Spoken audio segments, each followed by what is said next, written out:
The Fury really started life as a land plane design. It was the next progression from the Typhoon Tempest generation. And the Air Force didn't want the Fury as a land-based fighter. They were looking ahead to the jets, and quite rightly so too.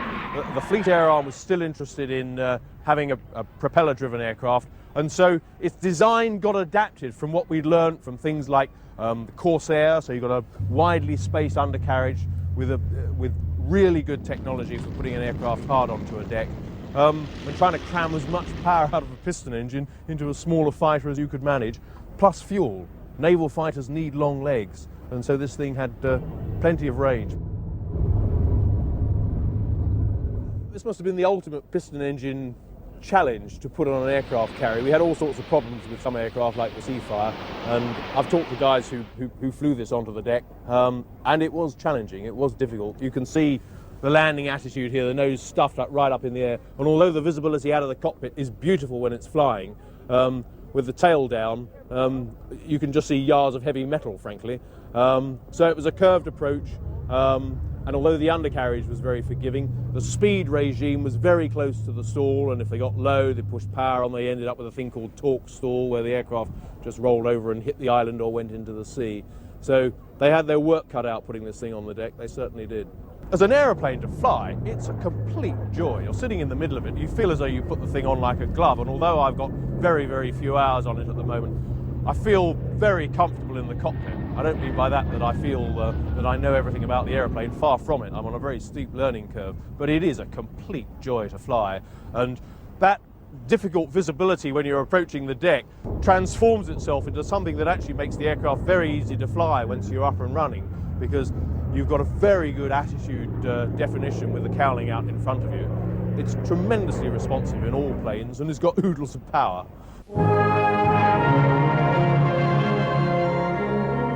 Eagles of the Fleet was made in 1950, just before hostilities started in Korea. When the forces of the Royal Navy take the ocean, they are accompanied by naval aircraft to command the sky above, to observe, to defend, to attack.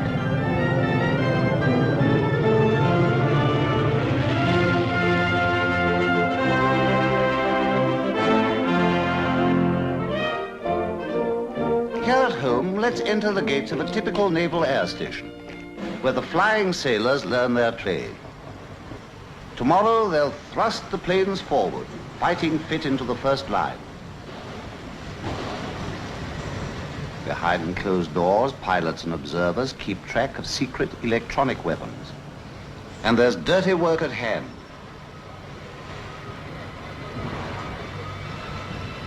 And smiling faces, too. I remember the end of the war very, very vividly, because it's then we chose to go in the Navy. And the period of call-up was when you were 16, you had to go and register, and I registered for the Navy. And indeed, I preempted that because I went and volunteered when I was 17 and a half. I went up to Charing Cross and I volunteered to go into the Navy. And I wanted particularly to go into the Fleet Air Arm and not the Navy itself, because I wanted to mess about with carriers and aeroplanes. Work over, there's time to play. A pint of beer. A snack before turning in.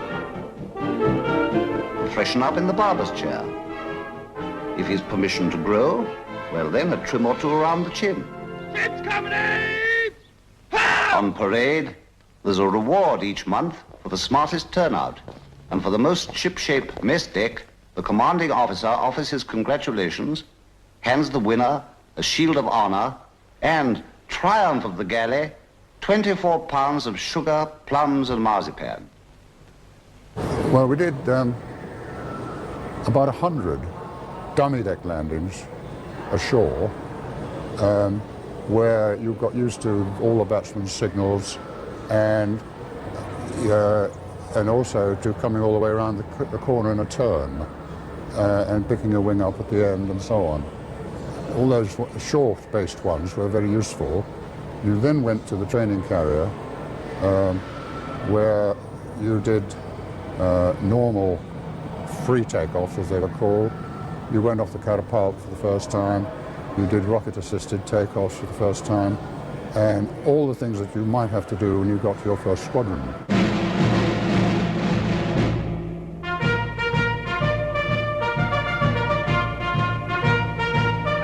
Side by side, men and women of naval aviation march forward, fully fledged now, prepared to take their places with the squadrons on land and on board the carriers all over the world.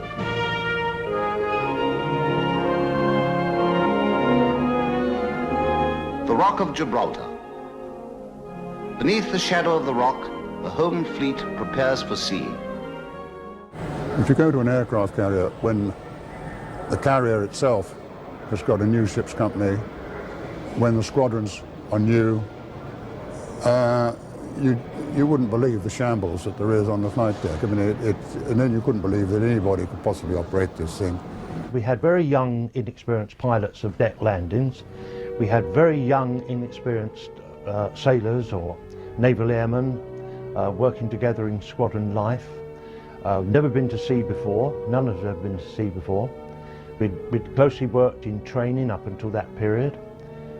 Our work up then had to be conjointly worked together. We learnt very, very quickly where the things were on the ship so that we could get them very quickly and easily. We had very, very good mentors. We had very good chiefs and petty officers who worked very closely with us. After 3 workups, each one being a fortnight, you couldn't recognise the slick operations that were going on that simply bore no relation to the shambles that there was at the beginning. Now the naval aviators will test out their skill under battle conditions. Leading the fleet, the carriers sail out into the glittering Mediterranean. Their destroyer escorts hasten to take station alongside. Soon Gibraltar fades astern, and ahead, somewhere beyond the horizon, lurks an enemy force to be destroyed. On board the aircraft carrier, the Admiral charts out his tactics. Reconnaissance planes have spotted an enemy cruiser. A strike force will hound it out, hit first and hit hard. Up on the flight deck, the planes are made ready, spotted for takeoff. 0 hour approaching, the air crews spin out the remaining minutes. The Sea Fury, of course, was really the fighter reconnaissance aircraft. It was the fast fighter. The Firefly was the heavy, slow, lumbering torpedo attack aircraft. Carried a much heavier load than the Sea Fury, with its rockets and its bomb load that it could carry as well. And of course its cannons. But the Sea Fury was mainly concerned with rockets under its wings and its cannon fire. Man aircraft.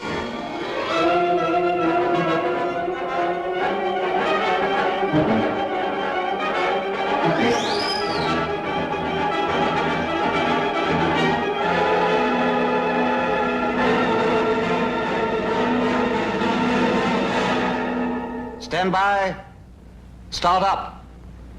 The other most dangerous occasions that you had were when you had to lay on your chocks. So you had to lay fore and aft on the chock and then watch the DLC down on the deck. If he swept his arms away, you knew you had to roll out from the aircraft and go. And this you had to do dragging your chocks with you, so you fell into the catwalks at the side of the ship. On one occasion we had a youngster that unfortunately didn't roll out. He got up and walked forward. Nobody ever knew why he walked forward, but he walked forward and was straight into the prop and was killed. 20,000 horsepower set the very deck aquiver as the great ship alters course and turns into the Mediterranean wind.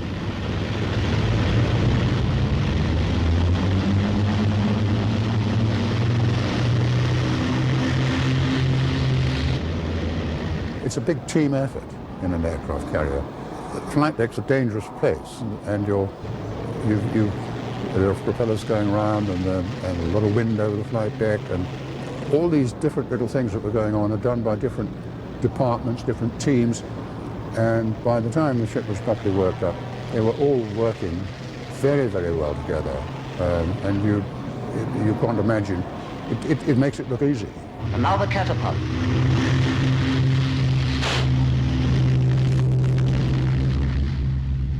25, 2700 revs.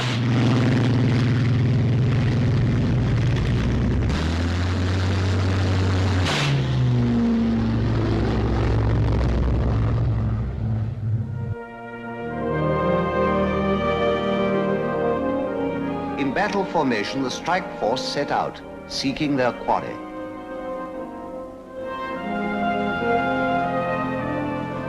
Enemy cruiser to port, 340 degrees.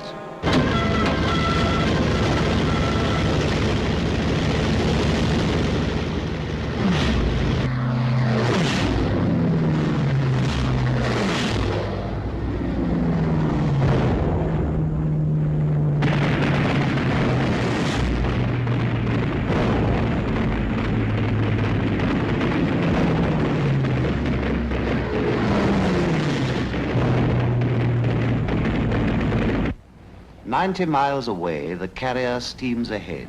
The aircraft handlers enjoy a short spell of sun. Soon the planes will be heading home. Combing the skies, the men below busily scan their radar screens, steering the planes safely back to base.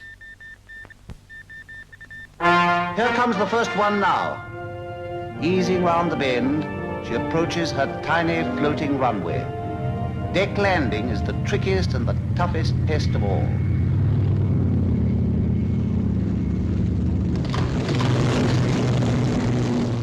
One after another, planes enter the circuit. Eyes glued on the batsman, leveling wings poised for the touchdown.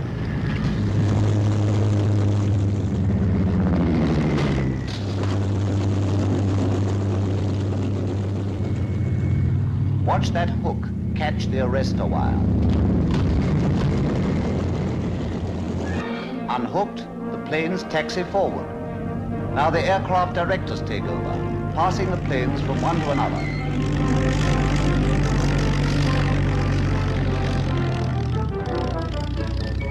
Right up to the very edge of the bows, safely parked, engines cut.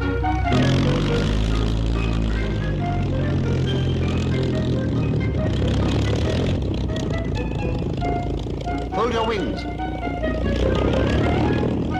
Hold it. Taxi forward. Switch off.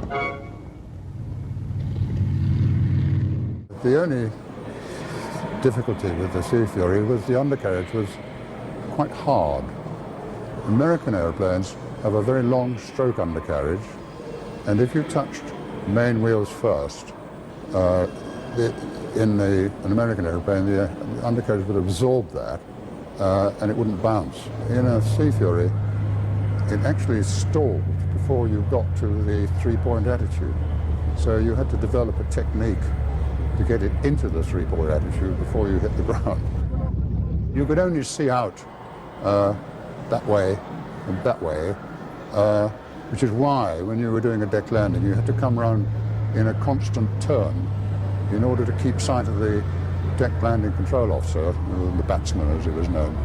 So you could only see a bit of him and the left-hand side of the ship. And it wasn't until you got the last two signals, the one was to pick your wing up and the other was to cut the engine, that you got your first glimpse of the deck as a whole. And it was then a matter of judgment as to when you whip the stick back in order to get it into the three-point attitude so it wouldn't bounce. You were doing a lot of new things all at once.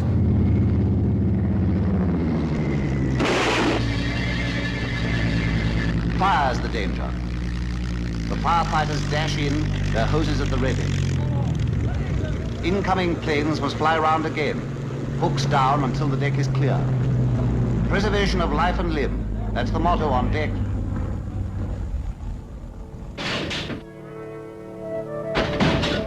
The last stragglers return.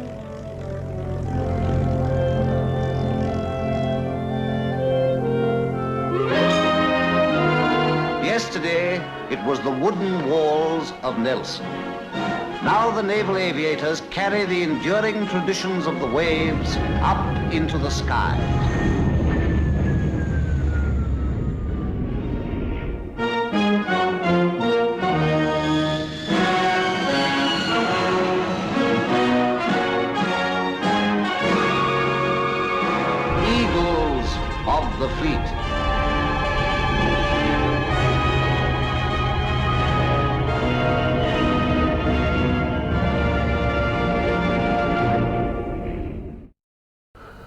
At the end of the war, Hawkers were still trying to get more out of the Tempest design.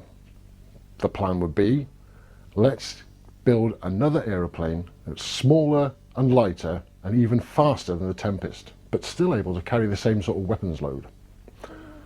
This rebuild would require the centre section be cut down in span and mounted to a reworked fuselage, but would retain similar outer wing panels as fitted to the Tempest. This new aeroplane would become known as the Fury, and it would actually be, but at the time, the fastest piston fighter ever built. The problem, of course, was that the Royal Air Force had loads of new Tempests. They didn't need another fighter. Therefore, there was no real requirement for the Fury for the Royal Air Force. But the Fleet Air Arm did need a fighter.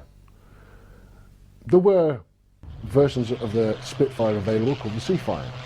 The problem with the Seafire was, to put it bluntly, it was a pig to land. Its narrow undercarriage meant it was a pig to get onto a carrier deck. But even so, it was continuing in service, but purely as a point defence fighter for the fleet. The Fleet Air Arm needed a heavyweight fighter. And so the Fury, or as it would eventually become, the Sea Fury, would be the ideal answer. The early batch of Sea Furies, or Furies as they were, weren't navalised at all. In fact, the first handful would be basically engine test beds. I mean, it's obvious from the outset that the Centaurus was the engine that the Navy wanted. If they're going to have a fighter, it's going to have a big radial engine in the front. But they did try it with the Griffon, the same one that powered the Seafire and the later Mark Spitfires.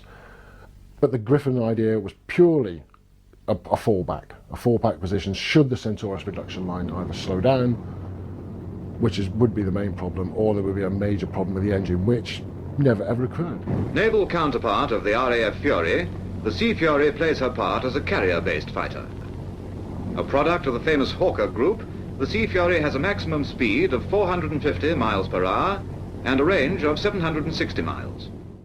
It had good range, because unlike many British fighters, it actually had a reasonable selection of fuel tanks aboard.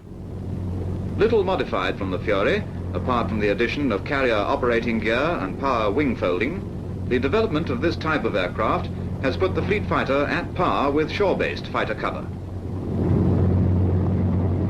The use of folding wings for the Fleet Air Arm, for Navy aeroplanes, is an excellent idea.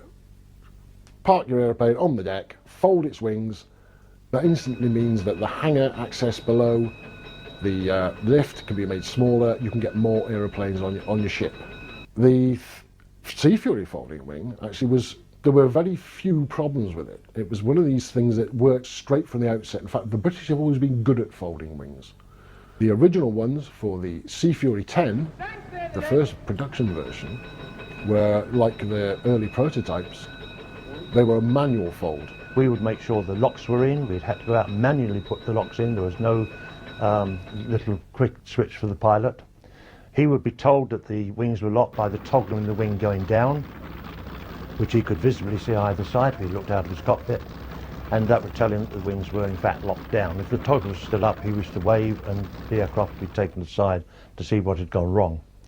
But it was the fitter's job to make sure that the locks were into the aircraft. However, on the production aeroplane, the Fighter Bomber 11, they were hydraulically folded, which made life a whole lot easier. You just moved the lever up or down, and the wings either folded up or they folded down, and the locks, which were also hydraulically driven, were pushed into place. Whereas you're always relying on your ground crew on the Mark 10 to push the locking pins into place manually. The large cowling of the radial engine is made almost to look in line by the extra-large spinner. From the cowling, the fuselage rises to the cockpit and then tapers evenly to the fin and rudder. The fin is slightly faired to the fuselage, in contrast to the larger dorsal fairing of the Tempest, a close relation of the Sea Fury. The tail unit is also designed without the heel beneath the fuselage, so prominent a feature of the Tempest. The Sea Fury is powered by a 2,400 horsepower Bristol Centaurus 18. Note how its radial cowling gives the fuselage a circular appearance, with the cockpit mounted on top. The center section of the main plane has no dihedral. On the outer panels, however, dihedral is quite marked.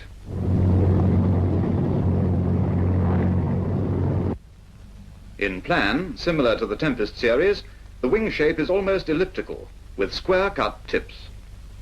The coolant radiators, built into the leading edge of the main plane, project slightly and unevenly on either side of the fuselage. The tailplane of typical Hawker design is easy to remember: equal straight taper to rounded tips, with the small cutaway in the trailing edge to allow rudder movement.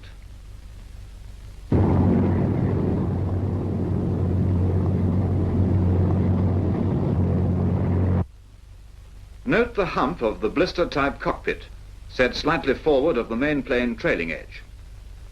This view also shows to advantage the rounded tail unit and the large spinner. When employed as a strike aircraft, the Sea Fury may display a variety of under-the-wing armament. It could carry a variety of weapons, bombs, rockets, various, even napalm, although it weren't often used in service, leaflet dispensers, and on one occasion a reconnaissance pod.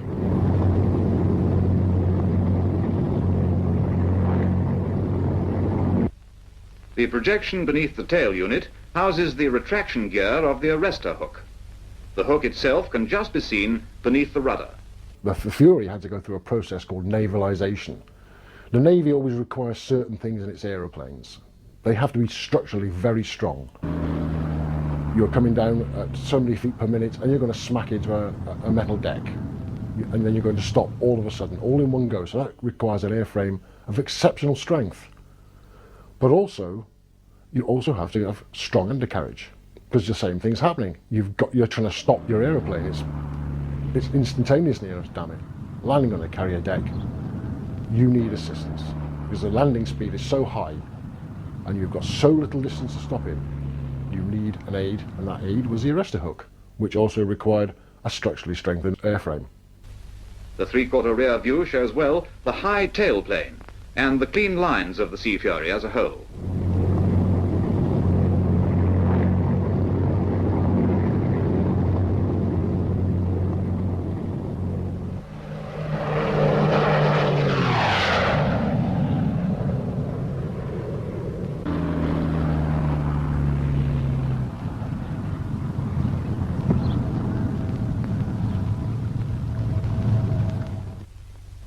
The Sea Fury is armed with 4 20mm cannon mounted in the wings.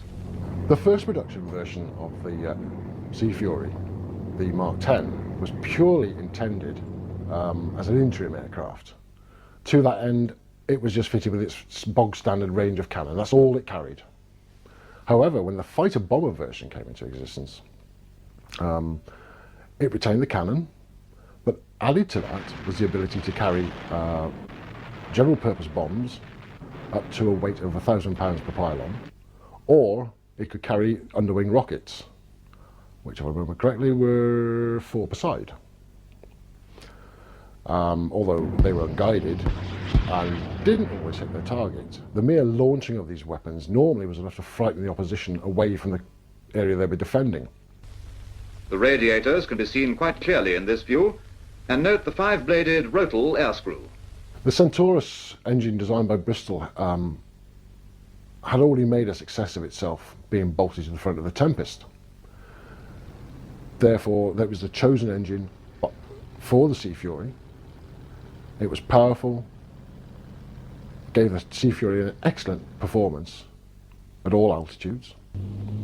Of course, the one problem was that this mass of metal on the front of the airframe, if the pilot braked too heavily on touchdown, or just after touchdown, there was every chance that this large lump of metal would just keep going into the ground. Very embarrassing. Outside of that though, if they landed it properly, ideal aeroplane, excellent engine, and not given to falling to pieces. Here are some points to help remember the Sea Fury. Radial engine and large spinner with front fuselage rising to the cockpit. Well-rounded fin and rudder with tailplane set high. And don't forget those almost elliptical wings.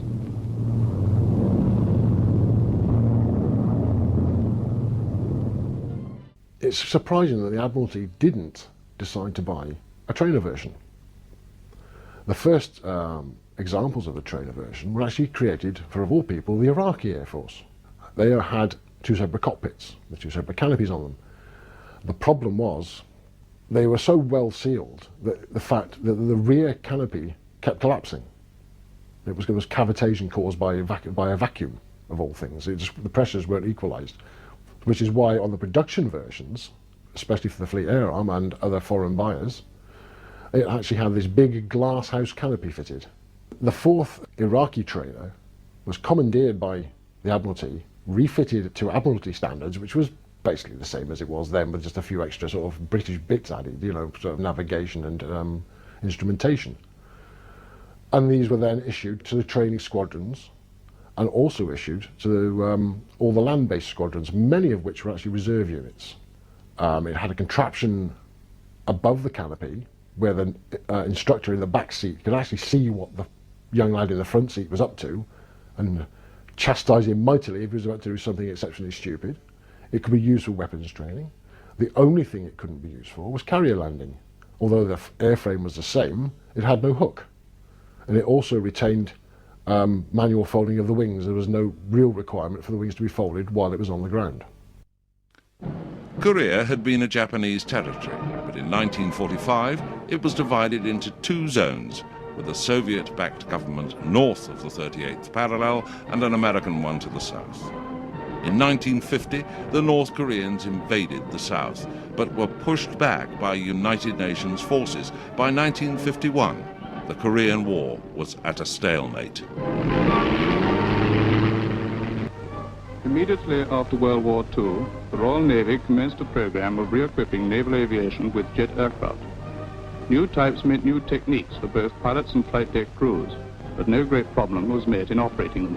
In 1950, however, well before naval jets were in plentiful supply, war broke out in Korea. The light fleet carriers, operating there from the very beginning of hostilities, were still equipped with the slower but well-tested piston-engined aircraft. However, the Firefly and the Sea Fury were found to be most suitable as fighter bombers supporting the Army. These ships, Triumph, Theseus, Glory and Ocean, and Her Majesty's Australian carrier, the Sydney, are light fleet carriers that have operated naval aircraft for sustained periods off the Korean coast. Mostly laid down in 1943 with a displacement of 13,500 tons, they were completed too late to take an active part in World War II. This carrier, like her sister ships, will soon be in action for the first time. With 21 Sea Furies and 12 Fireflies, she is starting a long passage from Malta to Korea, where she will relieve another carrier that has already flown over 3,000 sorties against the enemy. This passage will also be a busy one, as both the air crews and the flight deck parties have to be worked up to the standard of efficiency and teamwork required in these operations. After the heat of the Red Sea and refueling at Aden comes that long run across to Singapore. Here, there is a naval air station, HMS Simbang, which is responsible for supplying the Far Eastern carriers with replacement aircraft. The latter aircraft will be ferried to the operating zone by the maintenance carrier, HMS Unicorn, part of the fleet train. The next stop will be Hong Kong, where the pilots will exercise air-to-ground support with the Army. They will fly over the type of country to be met in Korea. Lastly, there is Sasebo, a large natural harbor in the Japanese islands that is used by United Nations navies as a replenishment base. Here, the ship will refuel, restore, and be finally briefed by the task force commander for her forthcoming operations.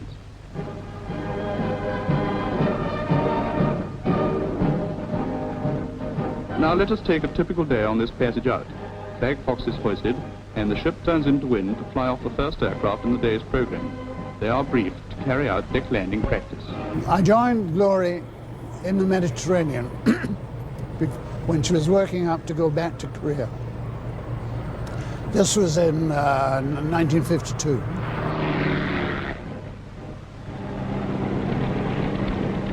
You see, a carrier takeoff is a comparatively simple thing. It is the deck landing that must be practiced continuously. because however successful a bombing trip may have been, a crash on return is as valuable to the enemy as being shot down. A perfect touchdown. Handlers rush out to disengage the hook from the arrestor wire, and the aircraft is cleared forward to make way for the next landing. The other problem was that you had a very powerful engine, you had a 5-bladed propeller.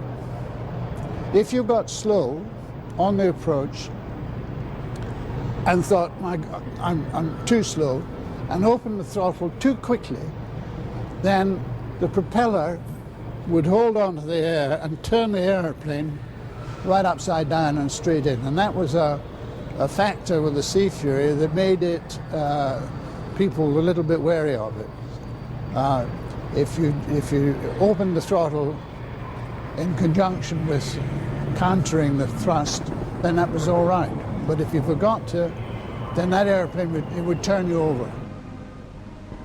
Slick teamwork by the naval airmen, including the hookman and this marshalling director, are as important in flight deck work as the pilot's skill in flying at exactly the right altitude, the right speed, and the right height. Right, we get them parked, and there was always parked forward of the barrier. There were 2 barriers, and the one on the foremost part of the ship, all the aircraft were parked behind that. They'd be parked as neat as you could, again in the herringbone style, in order to get the most aircraft in that one space. After all the aircraft were landed on, your jobs then were the airframe fitter and the engine fitter would go quickly to the aircraft and start the routine checks. Make sure there were no oil leaks, make sure nothing else was, no bits were hanging off, and there'd be no damage. The aircraft handlers would start moving the aircraft and move out. The safety equipment boys would go in and retrieve all the pilot chutes and the various apparatus, dinghies and that sort of thing, and take them away. The engine people and the airframe people, that's the 2 air mechanics, would be responsible for refueling the aircraft. And that you would get when you were told that the aircraft was in the fueling state, you'd fuel the aircraft. You didn't do it haphazardly, it was always done under very, very strict control. Being a ZAB gas is a very difficult volatile fuel to use, so we had to be very careful. The next important drill is the catapulting of aircraft. Heavy bomb loads in Korea necessitate this form of takeoff every time.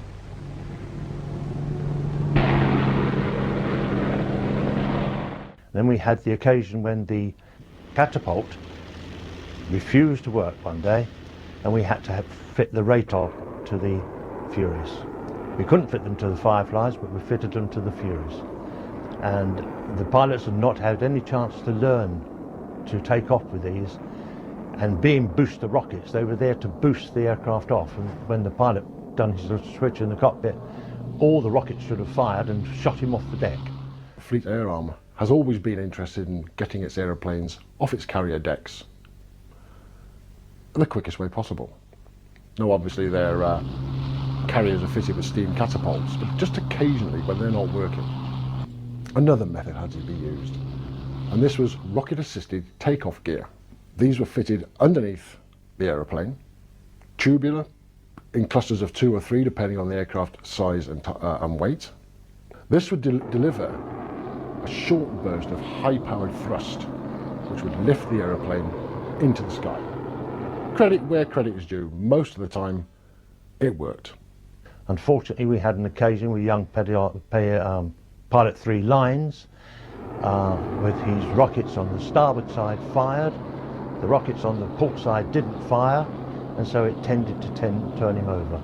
Fortunately, he gained control and the aircraft was back down on the deck, and the catastrophe was then solved. The briefing would be, you line up on the ship and you open the throttle, and when the green flag goes down, you let the brakes off and off you go. There's a little man further up the deck, he will have a red flag and he will drop the red flag and you will fire the Raytog. If the Raytog does not fire, then you will have time to stop. Oh, that's good. So my turn came, I opened up the throttle, green flag dropped, off I went, got to the little red man with the red flag, I dropped the throttle, he dropped his flag, I pushed the button and stuff all happened, absolutely. So I put the brakes on hard, and the aircraft sort of went went straight towards the bows. So I thought it'll stop, but it didn't. I went over the bows of the ship at an approximately 2 miles an hour. Now, Sea Fury, no matter how hard you pull on the stick, will not fly at that state. So I shut my eyes, and the next time I opened them, after a long pause, I was just in time to see the propeller disc hit the water. So I shut my eyes again. It seemed the wise thing to do. Now, the hood would be open, so it was open, and so when I opened the hood, I was in the water, and the aircraft was sinking fast and going down. So I then had to disconnect myself from the aircraft. I got out of the cockpit. The airplane was sinking down, upside down beside me, and I thought, what am I doing? I'll have to wait down here, until that ship passes, because I hadn't seen the ship. I thought the ship would have hit me, but it didn't. And then a little voice said, "Don't be a bloody idiot, Leahy. You'll drown if you stay down here." So I thought, right, I better go up. Which way is up? And I wasn't too sure, so I pulled my Mae West, and that sent me in the right direction. So I shot off to what I thought was out from the ship. And I came to the surface about 10 yards out from the starboard after prop, the starboard prop. I took a great big breath of air, which turned out to be water because my oxygen tube was still dangling in the sea. Tore the mask off in time to see a little sailor out on the quarterdeck who was busy scrubbing the quarterdeck look at me and obviously think, oh, these aviators are at it again, and went back to his scrubbing as I drifted off behind the ship. The destroyer sent its lifeboat to get me. When the destroyer when it came alongside the destroyer, I got so frightened I nearly tried to climb out again. But I got in, and they said, right, you better come and have a tot. And I said, well, I'd better not, I said, because I'm on the flying program for this afternoon, you see. And I think it must have been shock that made me turn down the thing. But it proved that we couldn't use the RATOGs efficiently, and so they were discarded until a later date. But in fact, then after that, we didn't use them at all. Gradually, the number of deck landings mounts up, and since practice makes perfect, it is easy to see how these Korean carriers have several times completed over 1,000 consecutive landings without a deck accident. Well, we had quite a few accidents on the deck, mainly mishaps by not catching the right arrestor wire. If you caught arrestor wire number 10, there were 10 arrestor wires, if you caught arrestor wire number 10, you knew that the aircraft was going to go into the barrier. It would go into the first barrier. And if you were very, very fortunate, it only shatter the prop or bend the prop. If, however, you missed the wires and you went into the barriers at full pelt, then of course you wrecked the aircraft. We had several occasions where hooks would break off when the aircraft was coming into land. The hook would actually pull off the A-frame, and of course the aircraft then had nothing to stop it and go straight into the barriers. We had one occasion when Lieutenant Bailey, he came in with a Firefly. He missed all the wires. He boosted to go off again, but unfortunately his hook still being in the down position, and in those days you couldn't retract the hook, so it's hanging down 4 or 5 foot from the aeroplane. He couldn't retract it when he was in the air, and the hook, as he was boosting to go off in the surge, caught the barrier as it was on the way down. This pulled him back, pulled all the arrestor arrangement off the aircraft, and the aircraft went straight into the forward park. The Fireflies it knocked over the bows, and the Sea Furies it knocked into the side sponsons. We had something like 7 aircraft actually written off in that one little accident. Notwithstanding the story about the pilot who landed after his first sortie in, sent for the man who looked after his radio and said, "The radio's not working, Chief, it's faulty." And the chief said, "All right, I'll check it so before its next detail." The pilot was off again on its next detail. Both air crew and the airplane having sat on the deck while the next lot went off. Pilot went off again, came back, "Chief," he said, "that aircraft, it's not working." He said, "Well, I'll check it again, sir." At the end of the third sortie, he came back and he said, "No, it's not working." And the chief said, well, I think the problem must be between your earphones. So that's an apocryphal story. But it was a Firefly pilot, not a Fury pilot.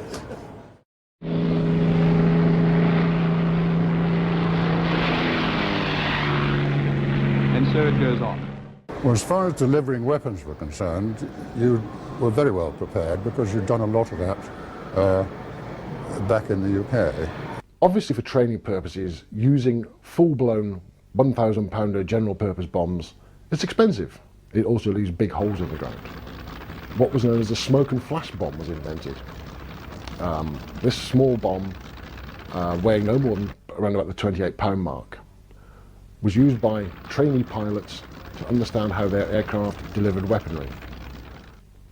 A similar idea would be used with the rockets. Again, you've got all the problems associated with a live weapon, a live warhead. So instead of having a warhead on a rocket, they put a 60-pound lump of concrete. Not only would this give the pilots the feel of flying an aeroplane with this particular weapon fitted, i.e. the heaviness of the controls, etc., etc., they could also, if they needed to, use these weapons as training weapons and fire them at targets without destroying the targets, which obviously would be wanted to be used again and again. The next aircraft are briefed to carry out rocket and bomb attacks against a target towed astern of the ship.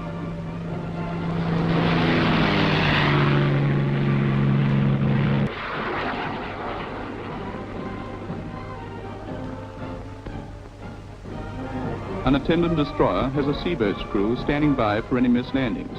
This duty can now be carried out by a helicopter. The end of the day and a clear deck. In the hangar, mechanics and artificers work on the aircraft in preparation for the next day's flying program. Their work goes on well after flying, especially during Korean operations. The general maintenance would go on in the hangars. You had the strip downs, change of ailerons, change of flaps, change of undercarriage at some times. Again, you had to be very, very careful due to the fact that the aircraft, the ship being at sea, you had the rolling motion, you had the pitching motion, and you had to have these aircraft on jacks very, very securely lashed down so they couldn't move. Not a job we liked doing whilst at sea. These jobs were normally done when we went into harbour.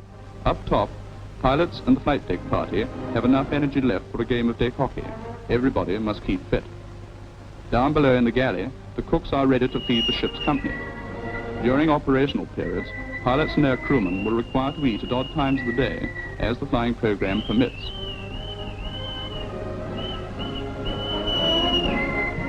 Eventually, the ship will arrive in Korea, and her aircraft will find many jobs waiting for them. Firstly, blockade, preventing the enemy from supplying its frontline troops by sea. Perhaps a coastal vessel or a fleet of junks will be sunk by the early morning patrol. Secondly, carefully briefed and heavily armed strikes on the main North Korean bases such as Pyongyang and Chinampo. Thirdly, interdiction, the disruption of enemy supply routes behind his front line. Constant armed reconnaissance catches all troops and transport moving by day.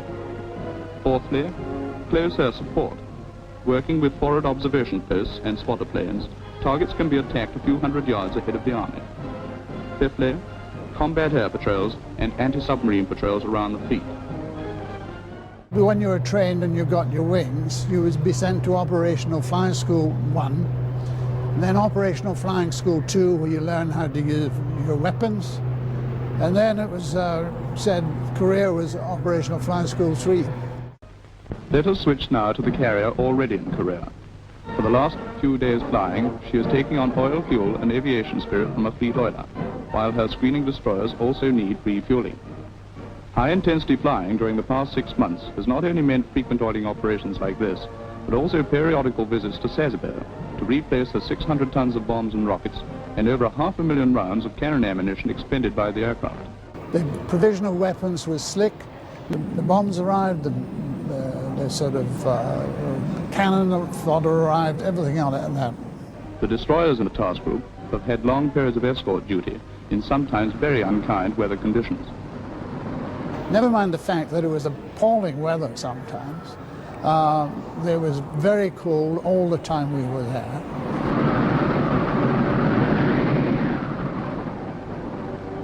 As the oiling operation comes to an end, the flight deck party fall in and prepare to range aircraft for the next detail of strikes. The aircraft have had black and white stripes painted on their wings because they resemble some enemy types, such as the IL-2 and the LA-5. We would fly 2 or 3 sorties a day, each pilot, and then after 4 days you were quite ready for the day off, and then the next 4 days you'd be back on operations again. Up forward, the squadron ordnance mechanics have fitted the high explosive heads to the rocket motors, and, together with ship's gunners and members of the Royal Marine Band at their action stations, arm the aircraft.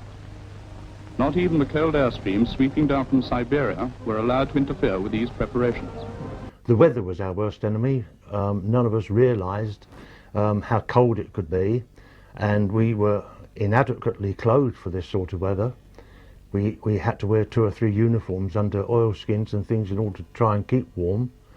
And when we think about that today, we realise how short the services are in places like Iraq where they haven't got the right equipment.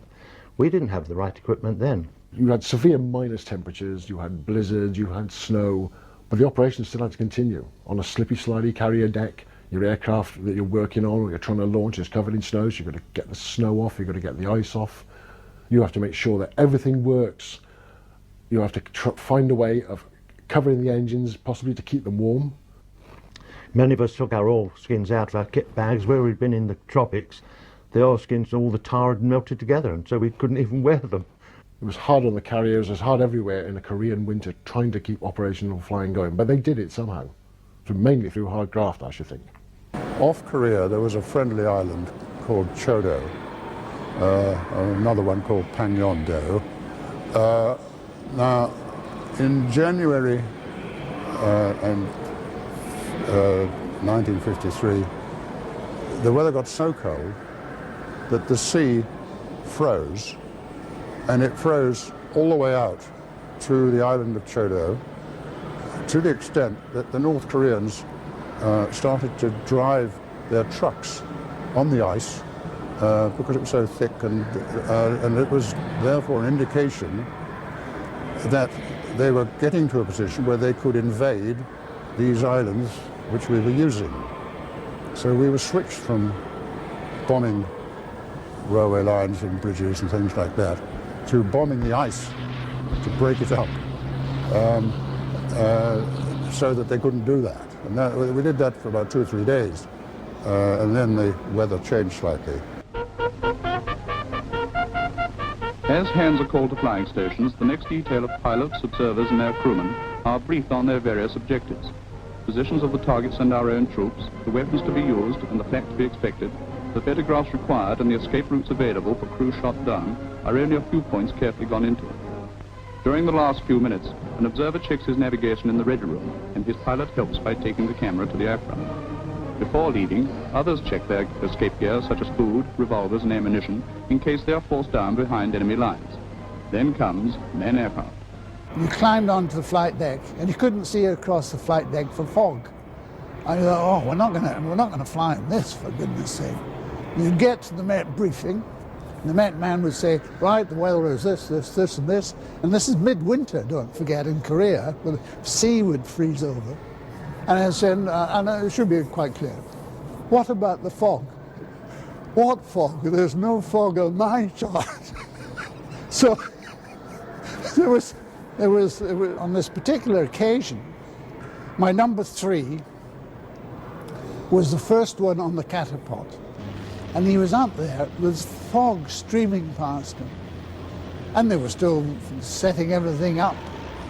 And he thought, this is ridiculous, you know. And a little man ran across and jumped on the wing. And he thought, oh, launch is cancelled, great, you see. And he pulled his helmet across to hear what this chap was saying above the noise of his engine. And he said, if you don't come back, can I have your radio? The airplane was wound off and then launched, and off we went. He did come back, I'm pleased to say. While pilots man aircraft that have had previous bombing sorties recorded on their cowlings by the mechanics, an air crewman in the 2-seater Firefly waves au revoir to the photographer, and at the same time the air-sea rescue helicopter is manned. In the flying control position of the bridge, The order is given, stand by to start up, and the pilots wait with their fingers on the starter buttons. Start up. And the engines of the closely packed range burst into life. Any aircraft persistently refusing to start means a tricky journey through propeller slipstreams for the repair party. Meanwhile, the helicopter is airborne, ready for the first takeoff. In a continuous stream, the heavily armed aircraft are detached from the main range and directed up to the catapult. The average number of daily sorties is 65 to 70, while the record stands at over 120. When an all-out offensive is called for, pilots have to fly at least 4 times a day. The maximum number of sorties that were carried out in one day from a light fleet carrier was 123 operational sorties. Now that meant that everybody, and some of us, flew 5 sorties in the day. The previous carrier, HMS Ocean, had set that record. And we set ourselves to do that record and complete by tea time. so that we could have gone on, but we said, well, we've done it. We don't want to start a war here. We just set the record, and we had 123 armed sorties carried out from Glory on that day. By now, such things as expert teamwork between these pilots, the directors, the handlers, and the flight deck engineers in getting launching times down to a minimum are taken for granted. The air crews have even got so used to the constant squirts off the catapult that the excessive G-force no longer has much effect on their senses.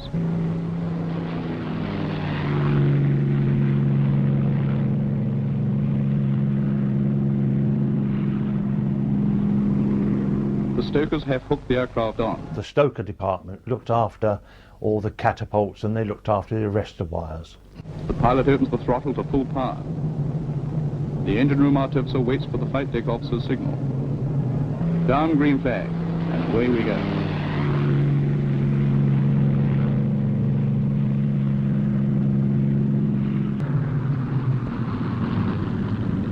As the last aircraft gets away, the preceding strikes join circuit and land on. The landing signals officer, or BATS, guides them in.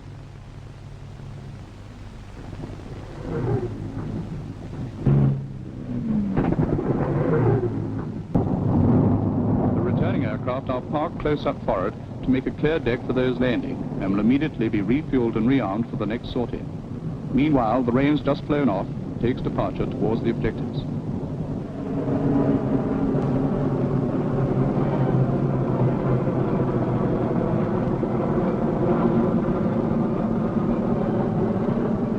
Almost before they are away, an unidentified aircraft is picked up by the ship's radar. Action stations. More fighters are scrambled.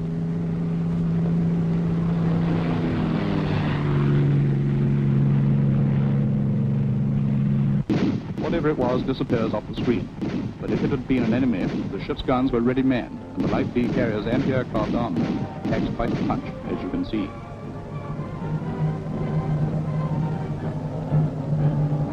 Our aircraft are meanwhile approaching the enemy coast, and will soon be splitting up into separate flights for their various duties. One flight is due to support a Marine commando landing to raid an enemy outpost. They are acting on intelligence supplied by air reconnaissance.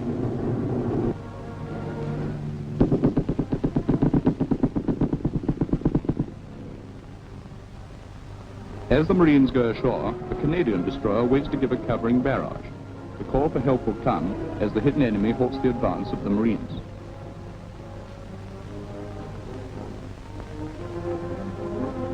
Fire. The Firefly checks the fall of shot from over the target and gives corrections over the RT.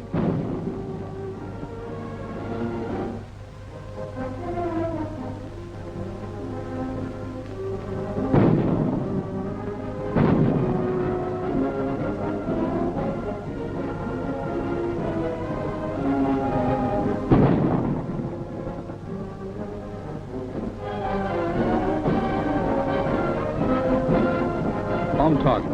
Now will be the time for the Furies and Fireflies to come in with their bombs, rockets, and cannon.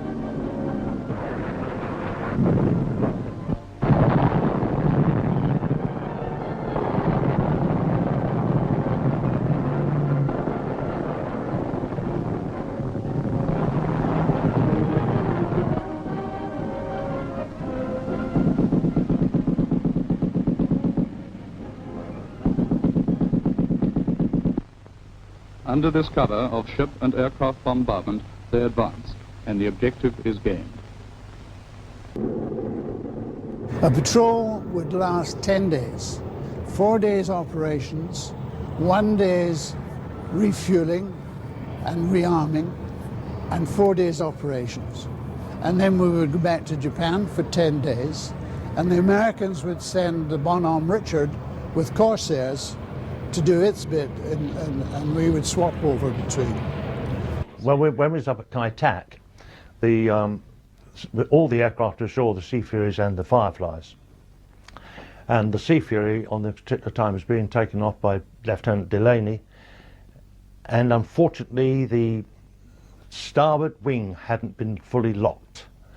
And as he got lift on the aircraft, the wing lifted higher and folded. That caused him to swerve and go into the sea. Fortunately, it was right at the end of the runway, and so he didn't have a lot of water he had to go in, but he went into the sea. He climbed out and waded ashore.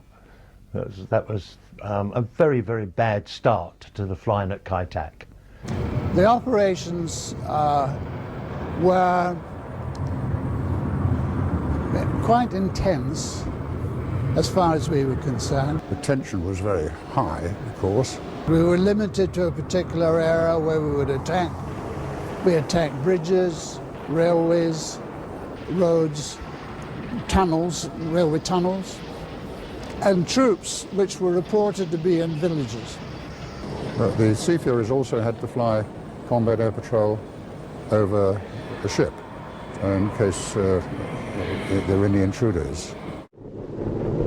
Other aircraft go further inland for other brief targets.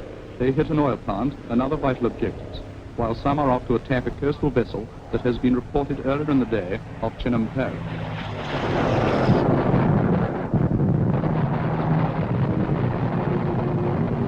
Yet another Firefly is reporting fall or shot for the American battleship, the Mighty Mo.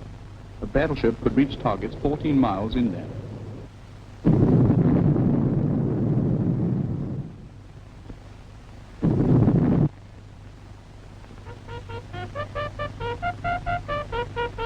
Back in the ship's direction room, a course home for the returning pilots has been checked, and hands are called to prepare the next range for fly-off. This happens at least 6 times a day, and there is little respite for the maintenance and the handling parties. Overall, we managed a 95% serviceability rate for the aircraft all the time we was in Korea, which then enabled us to receive the Boyd Trophy, which is a very high award. We got very proficient at knocking down bridges, not as proficient as the Koreans at rebuilding the damn things. I mean, they would, you knock a bridge down, big hole, gone, the bridge would be gone. Come back the next day, the bridge would be back again.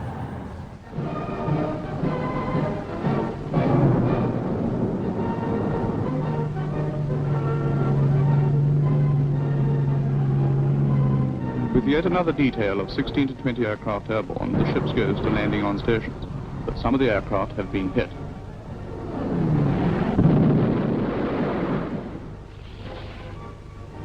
No one is hurt, however, and Jumbo the crane soon clears the deck.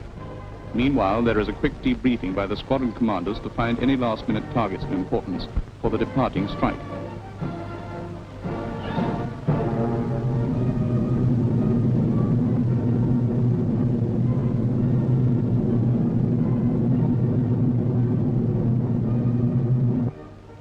Half of these aircraft are going to work with Army spotter planes and United States Air Force jets in giving the ground forces close air support, while the remainder will give more indirect help by harrying the enemy's lines of communication. Catching the enemy's transport on the road to the front, blowing up his bridges, tearing up his railway lines, bombing and strafing groups dug in on hilltops, all finds naval aircraft flying alongside those of the various United Nations land-based air forces. They are part of a massive weapon on the Army's side. Now, although the Sea Fury is amongst the fastest piston-engine aircraft in the world, they are yet too slow to be sent up to the Manchurian border to hunt the enemy jet fighter, the MiG-15.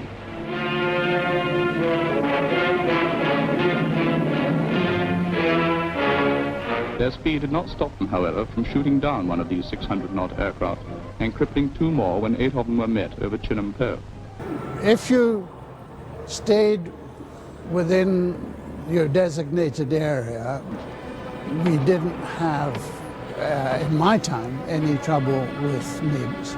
Also, you could stretch it a little bit if the F-86s were keeping the MiGs embroiled.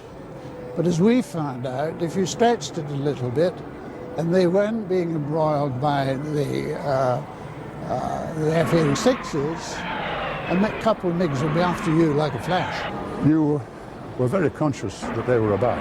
We weren't particularly afraid of the MiG, because as long as we could see it, we did not think he could catch us. We were so much more maneuverable. Their fuel consumption at low level was very high, and so they tended to stay high and then come, try to get behind you and then come diving down and make one pass. The fact that the MiG was coming was not a problem. You kept an astonishingly good lookout, and you flew in a type of formation where each one of you could look after the tail of one of the others. If you were high enough, then the American radar, which was on one of the offshore islands, could give you assistance. And if they saw bandits coming out in your direction, they would tell you. And what we had to do then was go like as fast as we could to get over the sea, because the MiGs did not want to come over the sea and mess about. I think in the HMS Ocean, in an earlier encounter, where they did shoot down a MiG, that's when the MiG pilot was silly enough to try to mix it. We have to remember that it was a Sea Fury flown by Lieutenant Commander Hoagie Carmichael that in fact shot a MiG down over Korea. In our case, we hadn't reached the sea and we were bounced by two MiGs, 4 of us. We broke to port, and as I broke round, I looked at the jet, which was coming straight at me, with this 37mm gun going a-boomf, a-boomf, a-boomf underneath it. Luckily, it was pointing at me, and I was going at right angles, so I thought, he's going to miss me. A Fury would turn tighter than a MiG. So if he tried to follow you around, and if they were silly enough to try and mix it, they would find that they were slowly giving the advantage to the Sea Furies. Started to reverse my turn, he shot past and was off and away like a rocket, and he didn't come back. Neither of them. They'd made their pass, they'd missed, and they weren't going to try again. That was their little job, because they knew anyway that we were going to be over the sea the next time round, and they just did not like that. So we would, if we could, would ease out over the sea, and they wouldn't follow us, and then we'd go back in again. I've got a feeling that that's because the MiGs were not all flown by Chinese or North Koreans. I think there were a few Russian pilots in there. And that might be a reason that they didn't want to come out over the sea, because the Allied group had total control of the sea. And if one of theirs came down in the sea, they'd find that very embarrassing, especially if it was a Russian pilot. The enemy's speed advantage was nullified by the maneuverability of the naval aircraft and the quality of the pilots.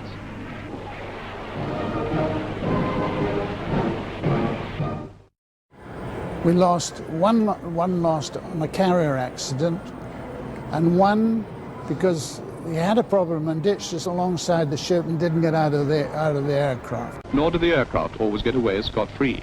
But thanks to the initiative and courage of the helicopter rescue pilots, in picking up downed aircrew under fire and well behind enemy lines, many pilots are brought back to their parent carrier and live to fight another day. There was one occasion when we lost somebody, and in searching for this downed pilot in bad weather, we lost 2 pilots. Almost at the end, we lost another young pilot who was a first-class boy when he was attacking a target, and that was it. This aircraft brought back yet another pilot who was shot down but rescued under fire by helicopter and taken to a rear base hospital for temporary patching up. Now he returns to continue his flying operations. The sort of rule of thumb was that when you'd done about 90 to 100 operational sorties over North Korea, that's when they sent you home and somebody else came out. By the time you'd survived Korea, you knew how to use your weapons and fly your airplane. Yeah. At the time I went home, I'd done about 100, 101 operational sorties over North Korea. One ship, however, the Theseus, was in the home fleet when she was hurriedly sailed for the Far East, and she continues her passage back to Portsmouth. Here, with families eagerly awaiting her arrival, she experiences the kind of welcome that many ships have come home to in the past. After the USA threatened nuclear war, the Korean conflict finally ended in 1953.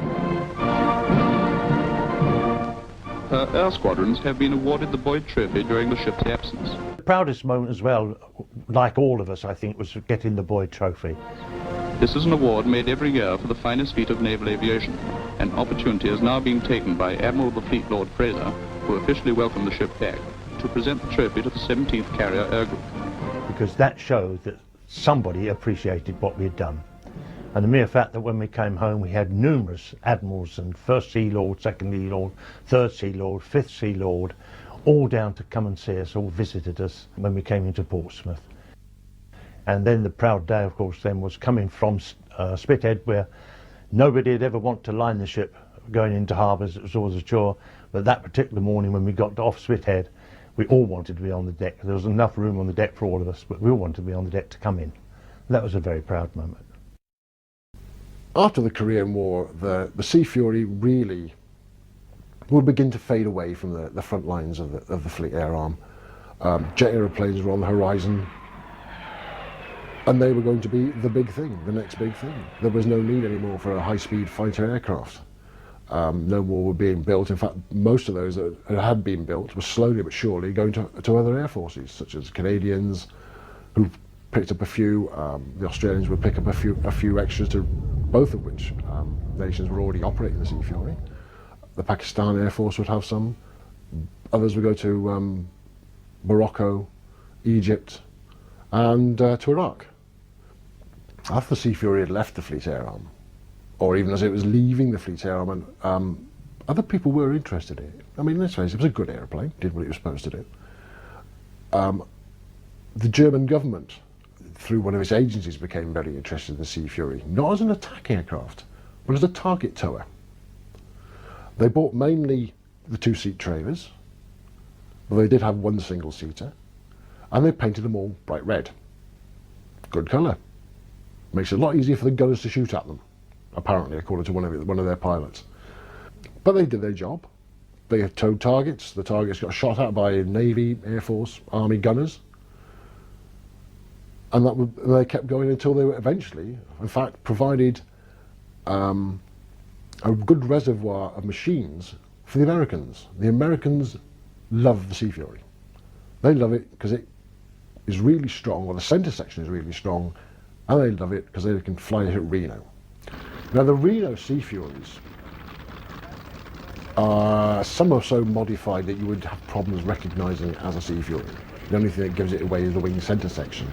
They've had the fuselage chopped down in height, so there's a micro canopy fitted. They've had the wings clipped, they've had the tailplanes clipped, the fin and rudder have been redone, and they've also started putting Pratt & Whitney engines on the front. And when these are fitted onto the front of a Sea Fury, they're now known as corncob Sea Furies, mainly because of the slightly different way the radial pots are laid out. We're talking in the region of 500, 550 miles an hour, which is not bad going, bearing in mind that the Sea Fury itself, straight and level flight, flat out, could probably get up to 400, 450 knots without even breaking a sweat.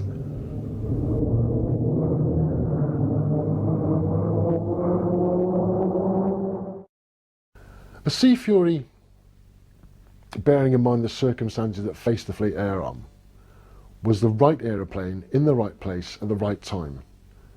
It gave the Fleet Air Arm a stable strike attack platform, a good fighter with long legs that was more than capable of holding its own in combat against anything that came towards it, including the MiG-15.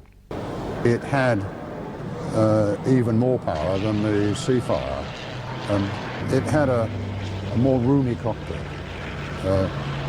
it also was a very beautiful aeroplane to fly. The control harmonization on the Fury was very good. All in all, a good aircraft. They were very easy airplanes to maintain and service. They were very, very good at their jobs, and the pilots that flew them knew their jobs absolutely 100%. So they were very, very likeable aeroplanes. They were the last of the piston type aircraft we had, because just after we came back from Korea, we started then using the jet aircraft, the Attacker and the Seahawks and all that started coming. It gave the Royal Navy a competent fighter for combat in Korea at the right time.